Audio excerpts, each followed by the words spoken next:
Hello. ଆଜ୍ଞା ନମସ୍କାର। ଆଜ୍ଞା ନମସ୍କାର। କିଏ କହୁଥିଲେ? ମୁଁ ମମତା ନାୟକ କହୁଥିଲି, କେନ୍ଦ୍ରାପଡ଼ାରୁ କହୁଥିଲି। ଆଜ୍ଞା ଡେରାବିଶ ଆଜ୍ଞା ଭଉଣୀ କୁହନ୍ତୁ। ଆଜ୍ଞା କୁହନ୍ତୁ। ଭାଇ, ହୋମଗାର୍ଡ ଯୋଉ ନିଯୁକ୍ତି ବାହାରିଥିଲା ସେଥିରେ ବହୁତ କରପସନ ହେଇଛି ବୋଲି ଆମେ ଜାଣିବାକୁ ପାଇଛୁ। ଯୋଉମାନେ ସବୁ ସିଲେକ୍ଟେଡ ପିଲା ସେମାନଙ୍କୁ ମିଳିନି। ଆଜ୍ଞା ହଁ, ଏମିତି ସେଇଟା ସବୁ ଆପଣ ଠିକ କଥା କହୁଛନ୍ତି। ନା ଏମିତି ବି ହେଇଛି, ବହୁତ ବହୁତ ଭାଇ ଭଉଣୀ ମାନେ ମନ କଷ୍ଟ କରୁଛନ୍ତି। କାଲି ବି ମୁଁ ଦେଖୁଥିଲି ମିଡ଼ିଆରେ, କାଲି ନ୍ୟୁଜ୍ ବି ଦେଖୁଥିଲି ମୁଁ। କାଲି ବହୁତ ଭାଇ ଭଉଣୀ ମାନେ ବି ଏମିତି କହୁଛନ୍ତି, ମନ କଷ୍ଟ କରି, ମାନେ ଯୋଉ ପିଲା ପାଇବା ପ୍ରାପ୍ୟ ସେମାନେ ଗୋଟେ ପାଇନାହାନ୍ତି। କେନ୍ଦ୍ରାପଡ଼ା ଏଇଭଳି ଭୁଲ ହେଇଛି, ନୟାଗଡ଼ ବି ଏମିତି ହେଇଥିଲା। ଯେହେତୁ ଅଫଲାଇନ୍ ଏକ୍ଜାମ ଏମିତି ପ୍ରୋବ୍ଲେମ ହେଉଛି, କିନ୍ତୁ ବହୁତ ପିଲା ମନ କଷ୍ଟ କରୁଛନ୍ତି। କାହିଁକିନା ସେମାନେ କହିବା କଥା କି ଲଙ୍ଗ ଜମ୍ପରେ ମାନେ ଜଣେ ଭାଇ ଜଣେ ମାନେ କଟିଦେଲେ, ତାଙ୍କ ନାଁ ବି ମେରିଟରେ ଅଛି। ଏଇଟା ସତ କଥା? ଏ ଶୁଣିବାକୁ ତ ମିଳୁଛି, ସତ ମିଛ ଆମେ ଜାଣିନେ, କିଛି ପ୍ରମାଣ ବି ନାହିଁ ଆମ ପାଖରେ। ଆଜ୍ଞା ହଁ, ସେମିତି ହେଇଛି। ଯୋଉମାନେ ସବୁ ଯୋଗ୍ୟ ନୁହନ୍ତି ସେ ଜବ୍ ପାଇଁ, ସେମାନଙ୍କୁ ସବୁ ପାଇଛନ୍ତି। କିନ୍ତୁ ଯିଏ ସବୁ ଟ୍ୟାଲେଣ୍ଟ ଅଛି ପିଲାମାନଙ୍କର, ତାଙ୍କର ସବୁ ପାଇନାହାନ୍ତି ସେମାନେ। ଏଇଟା ଠିକ କଥା ନୁହଁ। କାଲି ବହୁତ ବି ଭାଇ ଭଉଣୀ ମାନେ ମନ ଦୁଃଖ କରି କହୁଥିଲେ। ଏଇଟା କିନ୍ତୁ ଭଲ କଥା ନୁହଁ। ଯୋଉମାନେ ପାଠ ପଢି ମାନେ ହକଦାର ମେହନତ କରୁଛନ୍ତି, ଆଜ୍ଞା ସେମାନେ ପାଇବା କଥା। ତା ବୋଲି କିଛି ଯଦି ଏମିତି କରେକ୍ସନ କଲେ ଗଲେ, ତାହେଲେ ସବୁ ପୋଷ୍ଟ ବି କରିଦେବାଟା ଭୁଲ। ସେଟା ସମସ୍ତେ ଭୁଲ ଆଜ୍ଞା। କହୁଛନ୍ତି। ଆମେ ଯେହେତୁ ଏତେ ପରିଶ୍ରମ କରି ଯାଇଥିଲୁ, ଆମ ମନ ଦୁଃଖ ହଉଛି ଆଉ। ଏତେ ସବୁ କଲୁ, ଖରା ବର୍ଷା ସବୁ ଇଏ କି ଗଲୁ, କିନ୍ତୁ ଏମିତି। ହଁ, ଖରା ତରା ଯାହା କହିଲେ ଆପଣ, ଖରା ରିଟିନ କଲେ କି ସବୁ ଠିକ ସେ ରିଟିନ ଟା କ୍ଲିୟର କଲେ, ଫିଜିକାଲ ଦେଲେ, ଭାଇବା ଦେଲେ, ଆଜ୍ଞା ସ୍କିଲ୍ ଦେଲେ, କିନ୍ତୁ ମନ କଷ୍ଟ ହବନି। ଯାହା ଆମର ଭାଇ ଭଉଣୀ ମାନେ ପାଇଛନ୍ତି, କିନ୍ତୁ ଏଇଆ ଟିକେ ଠିକ ସେ ହେଇଥିଲେ ବାଧି ନଥାନ୍ତା। ଯେହେତୁ ଆଜ୍ଞା, ଆମକୁ ମାର୍କ ବି ପ୍ରକାଶ କରାଗଲାନି। କିଏ କେତେ ମାର୍କ ରଖିଲେ, କିଏ କେତେ କଟ ଅଫ୍ ଗଲା, ଆମେ କିଛି ଜାଣିପାରିଲୁନି। ହଁ, ସେଟା ପ୍ରୋଭାଇଡ ହେଇନି। ମେରିଟ ଲିଷ୍ଟ ଟା ପ୍ରୋଭାଇଡ ଆଜ୍ଞା କରିବା କଥା। ପିଲାମାନେ ଜାଣିପାରନ୍ତି, ଆଜ୍ଞା କନଫ୍ୟୁଜ ହଁ, ହଉଛନ୍ତି। ଆମେ ଅନ୍ୟ ଯୋଉ ବି ଏକ୍ଜାମ ଦଉଛୁ ସେଥିରେ ତ ହଉଛି ନା, ଏଇ ପିଲାମାନେ ଏତିକି ସ୍କୋର ରଖିକି ପାସ୍ କଲେ, କିମ୍ବା ଏତିକି ପିଲାରେ ଏମାନେ କଟିଲେ, ଆମେ ଜାଣିପାରିଥାନ୍ତୁ କି ଆମେ କୋଉଥିରେ କଟିଲୁ। ହଁ କିନ୍ତୁ ଏତେ ସେମିତି କିଛି ହଁ ହଁ ହେଲାନି। ସେଇଟା ପ୍ରୋଭାଇଡ ଆମେ ହାଇଡ୍। ଯାହା ଦ୍ୱାରା କି ଆଜ୍ଞା ଆମେ ଜାଣିପାରିଲୁନି। ତାପରେ ଫିଜିକାଲରେ ସେମିତି ଯୋଉମାନେ ସବୁ ଡିସ୍କ୍ୱାଲିଫାଏ ହେଇଛନ୍ତି, ସେମାନଙ୍କୁ ମଧ୍ୟ ପୁଣି ନେକ୍ସଟ ରାଉଣ୍ଡକୁ ଡକାଯାଇଛି। ସେଟା ହିଡେନ ବି ରହିଲା, କି ଜଣା ପଡ଼ିଲାନି। ଆଜ୍ଞା କିଛି ଜଣା ପଡିଲାନି। ସେମାନେ କହିଦେବା କଥା, ବାହାର କରିଦେବା କଥା, ଆଟଲିଷ୍ଟ ଗୋଟେ ମେରିଟ ଲିଷ୍ଟ କେତେ ପିଲା କେତେ ଗାର୍ଲସ ମାର୍କ। ମାନଙ୍କର କିଛି କହିଲେ କି 30% ରିଜର୍ଭେସନ ଅଛି ବୋଲି, କିନ୍ତୁ ସେମିତି କିଛି ବି ନାହିଁ। ମାତ୍ର 2 ଜଣ ପିଲା ପାଇଛନ୍ତି। ଆଉ ଆମେ ତ ଯଦି ସେମିତି କିଛି କରିବାର ଥିଲା, ତ ଆମକୁ ଟୋଟାଲି ଡାକି ନଥାନ୍ତେ, ପୁଅ ପିଲାମାନଙ୍କୁ ତ ଡାକି ଦେଇଥାନ୍ତେ ନା। ଆମେ ବେକାରଟାରେ ଗଲୁ, ଏମିତି ସେଥିରେ ତ କରପସନ ହେଲା। ଆମେ ପରିଶ୍ରମ କରିକି ମଧ୍ୟ କିଛି ଲାଭ ପାଇଲୁନି। ଆଜ୍ଞା। ଏତେ ଖରା ତରା କଷ୍ଟରେ ଆପଣ ଆସିଲେ, କିନ୍ତୁ ଝିଅ ପିଲା ମାତ୍ର ଦି ଜଣ ହିଁ ପୋଷ୍ଟିଂ ପାଇଛନ୍ତି। ମାନେ ଦୁଃଖ ଲାଗୁଛି ବହୁତ। ଏତେ ପିଲା ଆଜ୍ଞା 10-12 ଜଣ ବି ଆଟଲିଷ୍ଟ ହେଇଥାନ୍ତେ। 124ଟି ପୋଷ୍ଟ ହଁ, ସେ ମାତ୍ର 2 ଜଣ ଯୋଉ ହେଇଥିଲେ। 2 ଜଣ ପାଇଛନ୍ତି ସେମାନଙ୍କୁ ବି କୁହାଯାଉଛି କି ସେମାନେ ଡିସ୍କ୍ୱାଲିଫାଇ ହେଇଥିଲେ। କାହାର ବିପି ହାଇ ଥିଲା କଣ ସେଥିପାଇଁ, ଆଉ ଜଣେ କିଏ ହାଇଟ ରେ ନା କଣ ଏମିତି ସବୁ କହୁଥିଲେ, ମୁଁ ଶୁଣିଥିଲି। ସେମାନେ ବି ସିଲେକ୍ସନ ହେଇଛନ୍ତି। ଆଜ୍ଞା ସେମାନେ ହେଇଛନ୍ତି। ଆଉ ଜଣେ ଭାଇ ଜଣେ ବି ଆଉ ଗୋଟେ ନ୍ୟୁଜ ବି ଭାଇରାଲ ହଉଛି ବର୍ତ୍ତମାନ। କଣ ସେ ଭାଇ ଜଣେ ବି ଡ୍ରାଇଭିଂ କରୁଥିଲେ, ଟେଷ୍ଟ ଦଉଥିଲେ, ସେ ବି ଭୁଲ ଭାଲ ଗାଡି ଚଲେଇଥିଲେ ନା କଣ। ଆଜ୍ଞା ହଁ, ଫୋନ ଉପରେ ବି ବାଜିଥିଲା ସିଏ ତାଙ୍କର। ବି କଟି ଯାଇଥିଲା ଆଜ୍ଞା ଭାଇ। ସେ ତଥାପି ସିଏ ବି ଫାଇନାଲ ତାଙ୍କ ନାଁ ଅଛି। ଏଇଟା ସତ କଥା ନାଇଁ? ଆଜ୍ଞା ଆଜ୍ଞା। ଏଇଟା ସମସ୍ତେ କହୁଛନ୍ତି, ଆଉ ସମସ୍ତେ ମିଛ କହିବେନି। କାଲି ବି ଆମ ଏପଟୁ ପିଲା ସମସ୍ତେ ସବୁ ଯାଇଥିଲେ, ଶୁଣିବାକୁ ପାଇଛୁ କି ଯାଇଥିଲେ କେନ୍ଦ୍ରାପଡ଼ା ଜିଲ୍ଲାପାଳଙ୍କ ଅଫିସ ରେ ଯାଇକିନା ଯାଇଥିଲେ। ନ୍ୟୁଜ ତ ଭାଇରାଲ ହଉଥିଲା, ସେଇଟା ନ୍ୟୁଜ ମୁଁ ଦେଖିଛି ସେଟା। ଆଜ୍ଞା ବହୁତ ଭାଇ ଭଉଣୀ ମାନେ ମନ କଷ୍ଟ କରି କହୁଛନ୍ତି, ସେଥିପାଇଁ ବାଧୁଛି ବୋଲି ସେମାନେ କହୁଛନ୍ତି। ଆଜ୍ଞା ଏତେ ପରିଶ୍ରମ କରିକି ଗଲେ, ସବୁ କିଛି ଆମେ ଯଦି ସେଥିରେ ରିଟର୍ନ ରୁ କିମ୍ବା ଭାଇବାରୁ କିମ୍ବା କୋଉଥିରୁ କଟିଥାନ୍ତୁ, ଆମକୁ ସେତେଟା ବାଧି ନଥାନ୍ତା। ଏତେ ବାଟ ଯାଇକି ଯେହେତୁ ଆମେ ମାନେ ମେରିଟ ରେ ନାଁ ଆସୁନି, ସେଥିପାଇଁ କଷ୍ଟ ଲାଗୁଛି ଆଉ। ଭାଇବାରେ ବି ଗୋଟେ କୋଶ୍ଚିନ୍ ମାତ୍ର ଜମା ପଚରା ହେଇନି କୁଆଡେ। ପଚରା ହେଇନି ଆଜ୍ଞା, ଖାଲି ନା ଗାଁ କେତେ ପଢିଛ, ଏଜ କେତେ, ଦେଖନ୍ତୁ ବାସ୍ 30 ସେତିକି। ମାର୍କ ଭାଇବାଟା ହଉଛି, 30 ମାର୍କ ଥିଲା। ଆଜ୍ଞା ଆଟଲିଷ୍ଟ 4ରୁ 5ଟି କୋଶ୍ଚିନ୍ ପଚାରିବା କଥା, କୋଶ୍ଚିନ୍ ପଚାରିବାର ଥିଲା ଆଜ୍ଞା ତାକୁ ବି ପଚାରିଲେନି। ତା ସହିତ ପୁଣି ରନିଂ ବି ଉଠିଗଲା। ଆଜ୍ଞା। ଏସବୁ ଠିକ ପ୍ରୋସେସ ହଉନି। ଏମିତି ହେଲେ କଣ ଠିକ ସେ ଗୋଟେ ମାନେ କଣ ଗୋଟେ ସବୁ ପିଲାମାନଙ୍କୁ ମାନେ ଆମ ଓଡିଶା ଗଭର୍ଣ୍ଣମେଣ୍ଟରେ ଯେତେକ ଚାକିରି ବାହାରିଛି, ସବୁଥିରେ ଏମିତି କରପସନ ହବ। ଆମେ ଆଉ ପଢୁଥିବୁ, କେତେ ଯାଏ ଆମେ ଏମିତି ପଢୁଥିବୁ, କିନ୍ତୁ ସବୁ ତ କରପସନ। ଯାହାର ପଇସା ଅଛି ସେମାନେ ନେଇଯିବେ, ଆମର ନାହିଁ, ଆମେ ଆଉ କଣ କରିପାରିବୁ। ଯୋଉମାନେ ପାଇବା ପ୍ରାପ୍ତ ସେମାନେ ପାଉନାହାନ୍ତି, ଯୋଉମାନେ ହକଦାର ପ୍ରକୃତରେ ସେମାନେ ଆଜ୍ଞା ପାଉନାହାନ୍ତି। ଏମିତି ବହୁତ ଯାହାଙ୍କର ଠିକ କ୍ୱାଲିଫିକେସନ ଅଛି କି ସେମାନେ ପାରିବେ ଏଇ ଜବ ଟା, କିନ୍ତୁ ସେମାନେ ତାକୁ ଦଉନାହାନ୍ତି। ଯାହା ପାଖରେ ପଇସା ସେମାନେ ନେଇଯାଉଛନ୍ତି। ଏମିତି ଲାଭ କଣ ହବ ଆମର? ମାନେ ନିଜ ଆମେ ସେମାନେ ବୁଝିପାରୁନାହାନ୍ତି, କିଛି ଟଙ୍କା ପାଇଁ ଏମିତି କରୁଛନ୍ତି, କିନ୍ତୁ ଦେଶ ନଷ୍ଟ ହେଇଯିବ ନା। ନଷ୍ଟ ଓଡିଶା ହେଇଯିବ ଆଜ୍ଞା। ଓଡିଶା ହେଇକି ରହିବନି। ଠିକ ଯୋଉମାନେ ଲୋକଙ୍କ ହାତରେ ଦେଶ ଟା ଦେଲେ ତାର ଭବିଷ୍ୟତ ଉଜ୍ଜଳ ହବ କି କଣ ହବ, ହଁ କିନ୍ତୁ ହଁ ହଁ ଏମିତି ଭୁଲ ଲୋକଙ୍କ ହାତରେ ଦେଲା ମାନେ ପଇସା ପାଇଁ ସେମାନେ ଅବଶ୍ୟ ଲୋଭରେ ଦେଇ ଦଉଛନ୍ତି, କିନ୍ତୁ କିଛି ଲାଭ ହବନି। ହଁ ଠିକ କଥା ଆପଣ ଭଉଣୀ କହିଲେ, କିନ୍ତୁ ଏଇଭଳିଆ ଦୁର୍ନୀତି ହବା କଥା ନୁହଁ। କିନ୍ତୁ ଆଇନ ନିଜେ ଯଦି ଏଇଭଳିଆ କରିବ, ଆମେ ଆଉ କାହାକୁ କହିପାରିବା କହୁନାହାନ୍ତି? ଆଜ୍ଞା। ଆଇନ କିନ୍ତୁ ୟାକୁ ସବୁ ମାନେ ଅବରୋଧ କରିବା କଥା। ମାନେ ପିଲାମାନେ ବି ଯାଇଛନ୍ତି ଶୁଣିବାକୁ ପାଇଛି ଆଜି ହାଇକୋର୍ଟ ଯାଇଛନ୍ତି, ଦେଖାଯାଉ କଣ ହଉଛି ସେଠି। ହାଇକୋର୍ଟ ଯିବେ, ଷ୍ଟେ ଫେ କରିବେ, କଲେ ବି ସେଇମାନେ ତ ପିଲା ଜଏନିଂ ପାଇବେ, କିନ୍ତୁ ପିଲାଙ୍କର କିଛି ଆଜ୍ଞା ଲାଭ ହଁ, ନାହିଁ। ପିଲାମାନେ ବେକାର ଦୌଡ଼ା ଧାଁ କରିବେ। ପିଲା କଷ୍ଟ ସେଇଟା କରୁଛନ୍ତି, ପିଲା ପରେ ଏକ୍ଜାମ ପାଖରୁ ପଢିବା ପରେ ସେ ଦୌଡୁଛନ୍ତି, ମାନେ ରିଟିନ୍ ଦେଲେ, ଆଜ୍ଞା ପଢିଲେ, ଖରା ତରା ବସି ରିଟିନ୍ ଦେଲେ, ପୁଣି ଫିଜିକାଲ ଦେଲେ, ଭାଇବା ଦେଲେ, ସ୍କିଲ୍ ଦେଲେ, ସବୁ ଦେଲା ପରେ ବି ତାପରେ ଫାଇନାଲ ସେ ପିଲା ହିଁ ଦୌଡୁଛନ୍ତି। ଭଲ ପିଲାମାନେ ଲାଷ୍ଟ ଷ୍ଟେ କରିବା ପାଇଁ କୋର୍ଟ ବି ଦୌଡ଼ିଲେ, ହାଇକୋର୍ଟ। ଆଜ୍ଞା ଆଉ ସେମାନେ କଣ କରିପାରିବେ, ଯେହେତୁ କଷ୍ଟ ଲାଗିବ ନା, ସେମାନେ ଏତେ ମେହନତ କରୁଛନ୍ତି, ଯଦି ମେହନତ ନ କରିଥାନ୍ତେ ତାହେଲେ କଷ୍ଟ ଲାଗିନଥାନ୍ତା। ସେଠି ସେ ମେହନତ କରୁଛନ୍ତି ବୋଲି ତାଙ୍କୁ କଷ୍ଟ ଲାଗୁଛି। ଆଜ୍ଞା।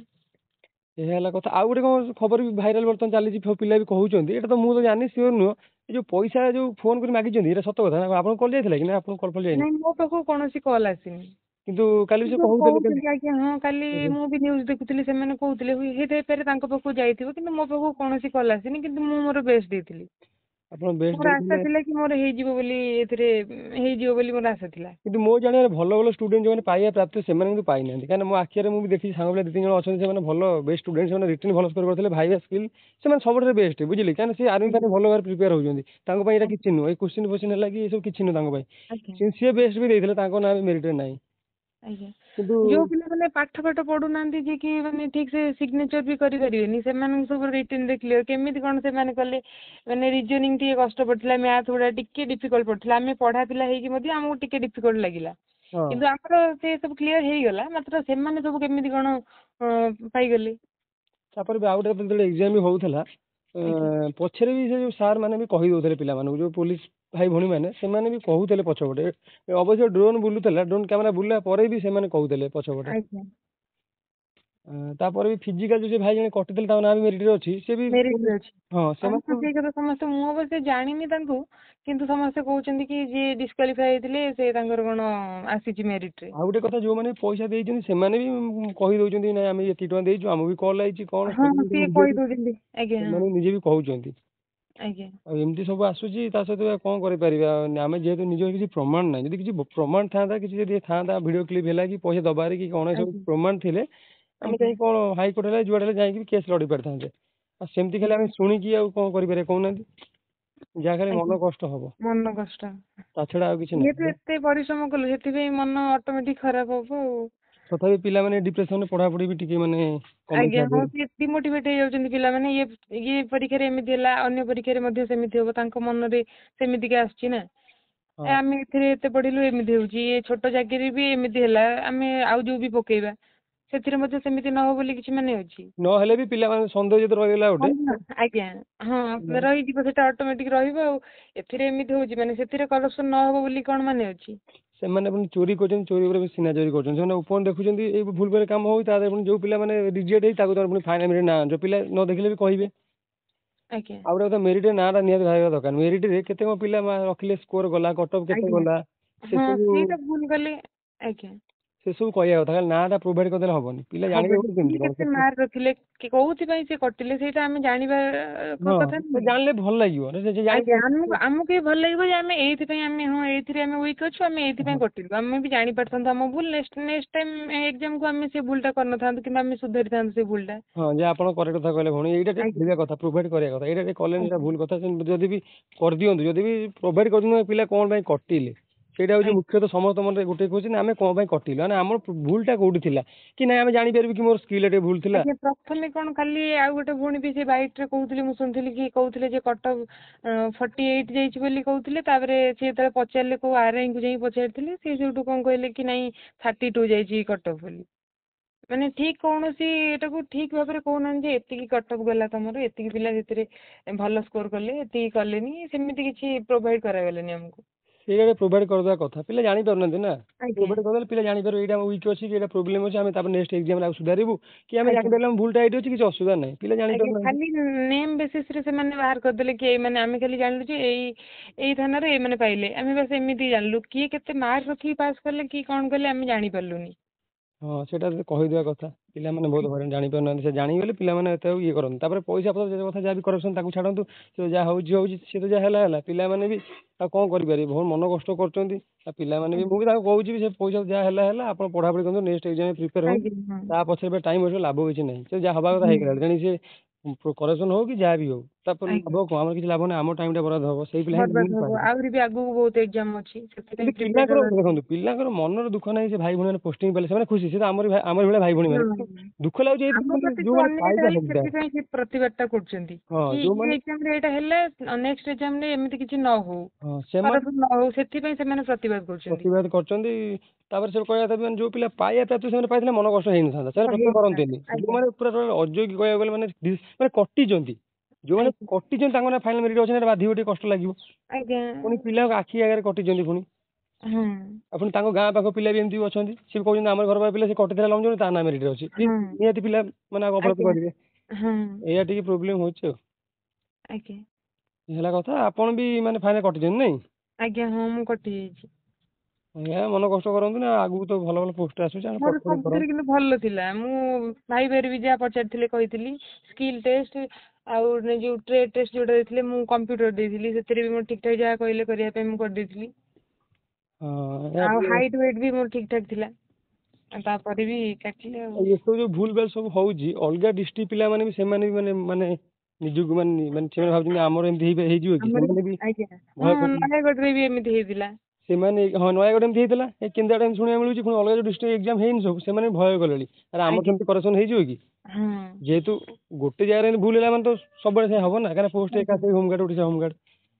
ଏଇ ଆଜ୍ଞା ହେଲା କଥା, ମୁଁ ଚାହୁଁଛି ସରକାର ତା ଉପରେ ଟିକେ ମାନେ ଟିକେ ବେଶୀ ଫୋକସ କରନ୍ତୁ, କାରଣ ଏସବୁ ଆଜ୍ଞା ଯଦି ହଉଛି ତ ତାକୁ, ନ ହଉଛି ତ ଭଲ କଥା, ଯଦି ହଉଛି ସେ କେମିତି କଣ ବନ୍ଦ ହବ ତା ଉପରେ ଟିକେ ପରୀକ୍ଷାରେ ଫୋକସ କରନ୍ତୁ। ସ୍ୱଚ୍ଛତା ନାହିଁ ଜମା, ହଁ ଜମା ବି ସ୍ୱଚ୍ଛତା ନାହିଁ, ଯୋଉଟା କି ଆମକୁ ବି ଜଣାଉନାହାନ୍ତି କି କିଏ କେତେ ମାର୍କ ରଖିଲେ। ଆଉ ଝିଅ ପିଲାଙ୍କର କଣ କହୁଛନ୍ତି, ଏବେ କହୁଛନ୍ତି କି ଝିଅ ପିଲାଙ୍କର ଟୋଟାଲି ରିଜର୍ଭେସନ ନଥିଲା। ଯଦି ନଥିଲା ତ ଆମେ ଜାଣିଥିଲେ ସେଇଟା ଆଗରୁ, ଆମେ ଟୋଟାଲି ପକେଇ ନଥାନ୍ତେ ନା। ପକେଇ ନଥାନ୍ତେ, କାହିଁ ବହୁତ କେତେ କାହିଁ ଖରାପ ବେକାର, କରିଛନ୍ତି। ପୁଅ ପିଲା କେମିତି ପଳେଇବେ, କିଛି ନାହିଁ ବାଇକ୍ ଫାଇକ୍ ଧରିକି ପଳେଇବେ, କି କେତେ ବାଟରୁ ସବୁ ପିଲା ଯାଇଥିଲେ, ବହୁତ ଦୂରରୁ ପିଲାମାନେ ଯାଇଥିଲେ ସେଠିକି। ହଁ ହଁ।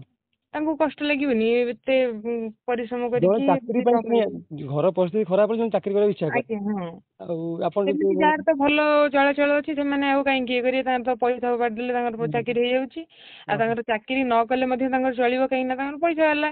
ପଇସା ବାଲା। ଆଉ ଆମେ ଯିଏ ବି ସବୁ ଯାଇଥିଲୁ, ସେମିତି କିଛି ଥିବ ବୋଲି ଆମେ ଯାଇଥିଲୁ ନା, ଅସୁବିଧା କିଛି ଥିବ ଆଉ ବୋଲି। କାହାକୁ କଣ ଭଲ ଲାଗେ ଯାଇ ଖରା ତରା ଯାଇକି ଆଜ୍ଞା ଏମିତି, ଆପଣ ବି କାଲି ଆସିଥିଲେ ଏଇ ଯୋଉ ହଉଥିଲା ଆପଣ ଆସିଥିଲେ ନା ଆସିନଥିଲେ? ନାଇଁ ମୁଁ ଯାଇନଥିଲି, କିନ୍ତୁ ଆଜ୍ଞା ପିଲାମାନେ ଯାଇଥିଲେ। ପିଲାମାନେ ଆସିଥିଲେ ନାଇଁ, କାଲି ନ୍ୟୁଜରେ ବି କହୁଥିଲା, ସେ ଛାଡ଼, ଆଜ୍ଞା ସେ ମୁଁ ତାଙ୍କୁ କହିଲି ଭାଇ ଭଉଣୀ ମାନଙ୍କୁ, ସେ ଯାହା ହେଲା ହେଲା, ବେକାର ଟାଇମ ୱେଷ୍ଟ କରନ୍ତୁନି, ପଢ଼ାପଢ଼ି କରନ୍ତୁ, ସେ ଯାହା ହଉଛି କେହି ବିଚାର ନ କଲେ ଲାଷ୍ଟ ଭଗବାନ ହିଁ ବିଚାର କରିବେ, କାରଣ ଭଗବାନ ତ ଦେଖୁଛନ୍ତି ନା ଆଜ୍ଞା କୋଉଠି ସତ କୋଉଟା ମିଛ। ହଁ ସିଏ ସବୁ ଦେଖୁଛନ୍ତି, ଆମେ ତ ମଣିଷ, ଆମେ ମାତ୍ର, ଆମେ ଆଉ କଣ କରିପାରିବା, ଆମ ହାତରେ ବି କିଛି ନାହିଁ। ଆମେ ପ୍ରୋଟେଷ୍ଟ କରିବା କି କଣ କରିବା, ତାପରେ ଆଇନ ଯାହା ବୁଝିବ। ହଁ ଯଦି ବି ଆଇନ ବି ନ ବୁଝିଲା, ଆମେ ଆଉ କଣ କରିବା, କାହାର ଆଶ୍ରୟ ନବା ଆମେ। ହଁ ଯାହା ଆପଣ ଠିକ କହିଲେ। ଏଇ ହେଲା କଥା, ଆପଣ ଯାହା ଫୋନ କରିଥିଲେ ଏଇ କଥା କହିବେ ନାଇଁ? ଆଜ୍ଞା ମନ କଷ୍ଟ କରନ୍ତୁନି, ଆପଣଙ୍କ ଭିଡ଼ିଓ ଦେଖନ୍ତି ବୋଧେ? ଆଜ୍ଞା ହଁ ମୁଁ ଦେଖେ। ଯାହା ଆପଣଙ୍କୁ ବହୁତ ଧନ୍ୟବାଦ ଭିଡ଼ିଓ ଦେଖିଥିବାରୁ। ଆଉ ମନ କଷ୍ଟ କରନ୍ତୁନି, ଆଗକୁ ଯାହା ଦୁନିଆ ପୋଷ୍ଟ ଆସୁଛି, ପଢ଼ାପଢ଼ି କରନ୍ତୁ। ଆପଣ ତ ଏଜ୍ ବି ଅଛି, ଓଏସ ଓଡ଼ିଶା ପୋଲିସ ଆସିବ, ମେହନତ କରନ୍ତୁ। ଏଇଆ ଟିକେ ମନ ଆଜ୍ଞା କଷ୍ଟ ହଉଛି, କରେକ୍ସନ ହଉଛି, ମାଇଣ୍ଡ ଡିମୋଟିଭେଟ୍ ହେଇଯାଉଛନ୍ତି, ଏଇଆ ଆଉ। ଆଜ୍ଞା କେବଳ ଆପଣ ନୁହଁ, ବହୁତ ପିଲା ବି ଏମିତି ହଉଛନ୍ତି। ମୁଁ ତାଙ୍କୁ ସମସ୍ତଙ୍କୁ ବି କହିବି ଆପଣଙ୍କ ମାଧ୍ୟମରେ, କେହି ଡିମୋଟିଭ୍ ହୁଅନ୍ତୁନି। ଯଦି ଭାଗ୍ୟରେ ଆମର ହୋମଗାର୍ଡ ନଥିଲା, ଆଗାମୀ ଯୋଉ ପୋଷ୍ଟ ଅଛି ତା ଦେହରେ ବି ଆମର ନାଁ ମେରିଟରେ ଆସିପାରିବ। ମନ କଷ୍ଟ କରନ୍ତୁନି, ସେ ଯାହା ହଉଛି ତାକୁ ଆମେ ଆଉ କିଛି କରିପାରିବେନି।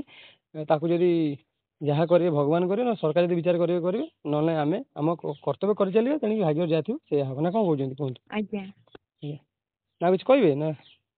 ନାଇଁ ଭାଇ ଏତିକି ଆଉ।